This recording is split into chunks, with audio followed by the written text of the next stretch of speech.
বাকশাল নিয়ে ডক্টর ওয়াজেদ মিয়ার মতামতের প্রতিক্রিয়া। পরদিন অতি প্রত্যুষে হাসিনা ছেলে মেয়েদের সঙ্গে নিয়ে বঙ্গবন্ধুর বাসায় চলে যায়।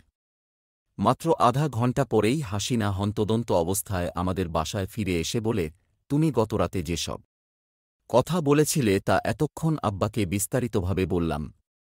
আব্বা সব কিছু চুপচাপ শুনলেন এবং কিছুক্ষণ গভীর চিন্তাভাবনা করে তোমাকে জানানোর জন্যে বললেন যে দেশের এই পরিবর্তিত রাজনৈতিক ও শাসন ব্যবস্থা শুধু স্বল্পকালের জন্য।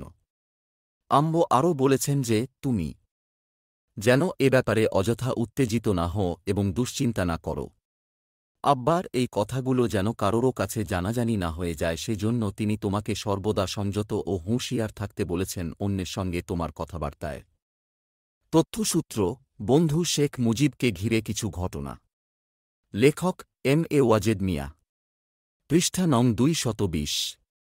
বই পড়ুন, ইতিহাস জানুন, নিজের বিবেক জাগ্রত করুন।